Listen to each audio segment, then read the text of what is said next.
Isso vai soar um tanto estranho pra vocês e pra mim também. Por que eu tenho que falar a respeito disso aqui?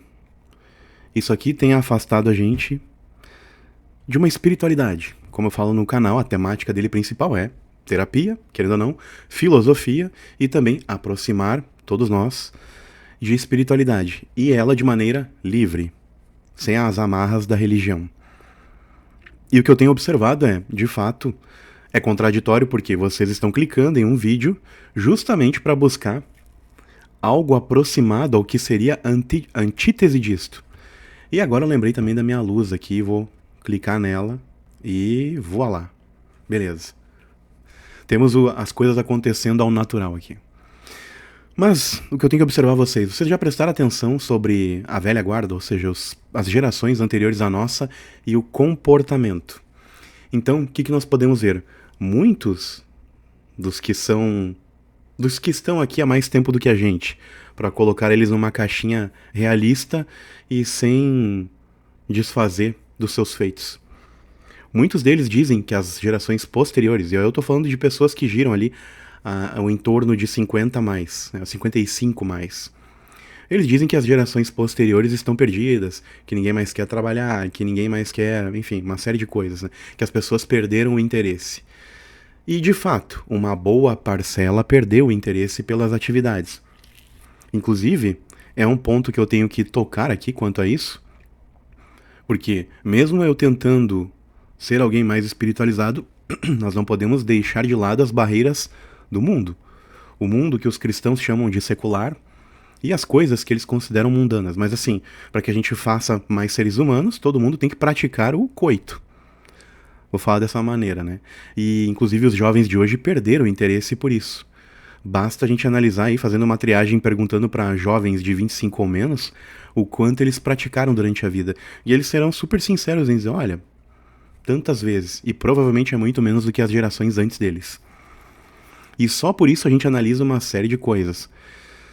Que, mesmo as pessoas de antes de nós, elas com o tempo aceleraram as atividades e pensamentos que elas têm e aceleraram o quanto elas querem cobrar as coisas das pessoas. A exemplo disso, agora há poucos dias atrás, eu estava trabalhando em um local onde as pessoas já me conheciam de 10 anos atrás, sabiam do meu desempenho e da minha, vamos dizer, maestria em lidar com o software, e tiveram que me chamar de volta por uma questão de, sabe quando o cano estoura e tu precisa tampar logo? Mais ou menos isso.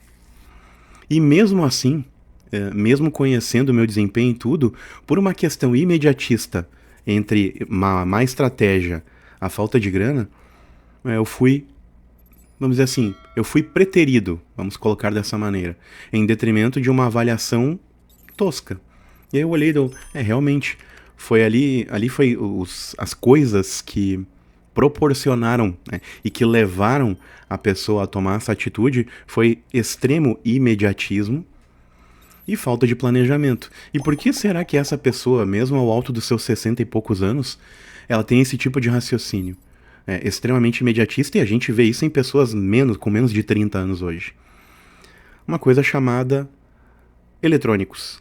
Isso aqui nos afasta, querendo ou não, da espiritualidade, de Cristo, da irmandade, só que é contraditório porque ao mesmo ponto em que afasta, para alguns aproxima. Então fica aquela mola maluca que a gente via antigamente, onde tá, até que ponto eu devo usar a tecnologia? Na verdade a gente tem que mudar a pergunta e, vamos mudar ela para até que ponto vale a pena tu ficar afastado da natureza? E o porquê que eu falo isso? Quando nós vemos o comportamento das pessoas dos anos 75 dando entrevistas no Rio de Janeiro, onde hoje tu para qualquer pessoa e ele vai falar orra, eu não vou falar a primeira letra para não dar problema, como vírgula, em todas as frases. Meu irmão, ele vai falar a cada parágrafo. E o tá ligado vai ser o fechamento ou o início de um parágrafo novo.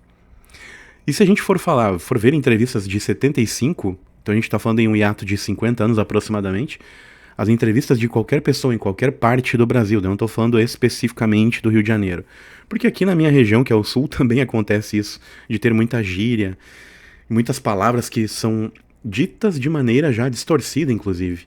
quando elas não são ditas erradas, né, de propósito, que a pessoa até sabe o correto, mas fala de propósito errado para parecer descolado. E quando a gente analisa isso, o que afastou essas pessoas de manter o raciocínio lógico e ter coerência na sua fala? É ou não é uma aceleração ou uma pressão? Eu creio que sim. Então fica a dica. Querem se aproximar de Cristo de novo? Ou querem buscar paz interior? Querem de alguma maneira se espiritualizar? Às vezes é bom a gente se afastar dos eletrônicos. Eu falo em geral, todos eles. Não adianta a gente também, não pego o celular, mas tô no computador. Não pego o computador, tô, sei lá, no tablet. Não, é se afastar de vez. E isso inclui TV às vezes, isso inclui para quem tem TV clandestina e assim vai.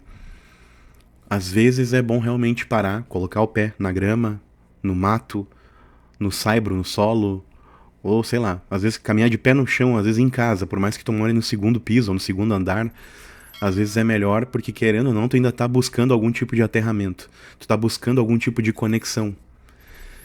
E melhor ainda para quem está na natureza, para quem tem como pelo menos 1 hora por semana desligar de tudo isso e ir para lá e ficar recluso, ouvir o seu cérebro, ou melhor, ouvir o que tu vai intuir através do teu cérebro. Isso é bem importante. E essas são as coisas que vão te reaproximar, te reconectar. Esse é o Cortina Preta e fique com os recados do final do vídeo. Gostaria muito que você desse um apoio olhando os links na descrição desse vídeo e procurando algumas informações, tanto de cursos e também, obviamente, o Pix para contribuir para este canal, para que o projeto se perpetue. Também fique com os outros vídeos que estão disponíveis para vocês agora.